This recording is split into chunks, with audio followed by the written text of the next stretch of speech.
Fresh 102.7. It's Fresh 102.7 here with Demi Lovato. Hello. So much to talk about. I was on your Instagram a little bit. I saw an interesting hobby that you now picked up, the knitting thing or something. Yeah, I like to knit. Where did that come from? Rehab. Really? Yeah, I actually started that there and then picked it up. It's like really meditative and really relaxing, so I love to do it. Were they like, here are the 5 things you could pick from, and you were like, I want to knit? No, it was just something everyone was doing. Have you been able to rope in any other like family members or anything like that? No, but I like to make stuff for them. Oh, okay. Yeah. Cute.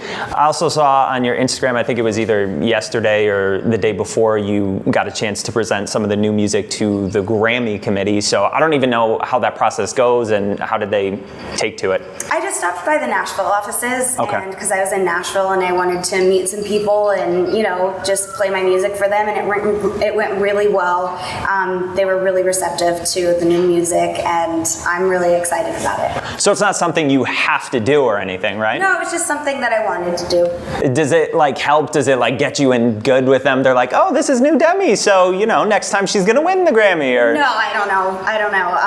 But it never hurts to play the new music. Sure.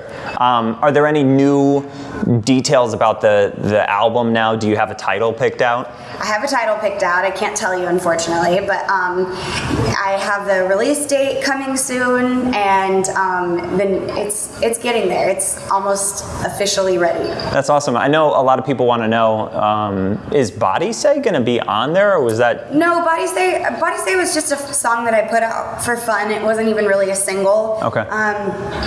Technically it was, but we didn't even do a video for it. It was just something that I came up with and was writing, and then had a lot of fun performing on tour. Because I thought it presented you in a much different way than we'd heard you before, and I loved the vibe of it. So I was like, whoa, is this kind of the direction Demi's gonna go in now? Would you say sonically the album is a little bit like that, or no? I would say the album sonically is more R&B pop. Okay. Was there anyone you really wanted to get on this album, producer or fellow singer, rapper, but it just didn't work out because of schedules or anything? Yeah, well, I really wanted to collaborate with Ariana. Okay. And there wasn't really a song, unfortunately, that would be right for us to do together. So we have yet to work together, but I would love to work with her someday. So she was like, I'm down, and you just couldn't find the right song? Yeah, we've talked about it before. We would love to sing together. Yeah. The last album, you got a Grammy nomination from it. Awesome. Does that put some kind of pressure on you for this one?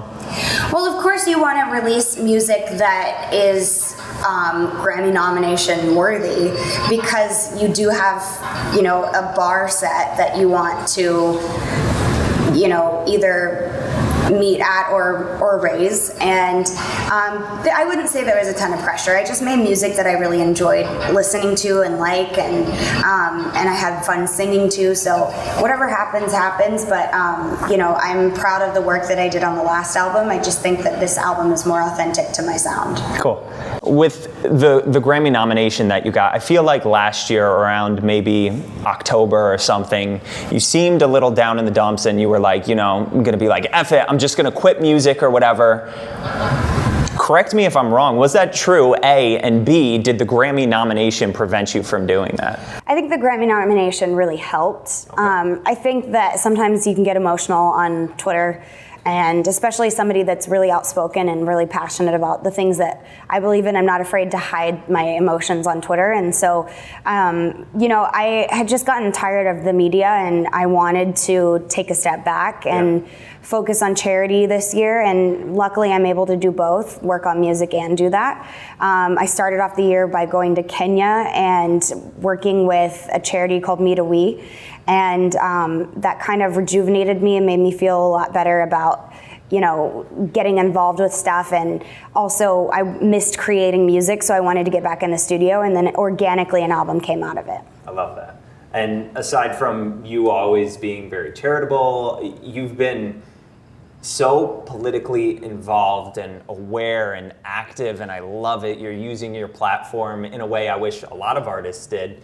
I saw Zed, he gave kudos to you, and a lot of other people. I think it's great and so respectable. I saw you on with Van Jones. Yeah, what was it, yesterday or the day before, something like that? The day before. So are you planning on taking that to the next level somehow, and what would you do? I don't know how I would take it to the next level. I just think it's important to continue to use my voice and my platform for good and for standing up for the things I believe in. Awesome. You have so much going on. You have the Fabletics, you have the documentary. Before we wrap up, just tell me a little bit about the documentary and why this is going to show you in a different light. It's going to show me in a different light because I haven't done a documentary in years, and I'm just in a totally different place than I was before. I'm 25 in just a couple days, so you get to see the journey of me, like being an independent woman, living on my own, figuring life out as a 24-year-old, and also you get to see the process of the making of the new album. You also get to see some of my philanthropic work, which I'm excited about.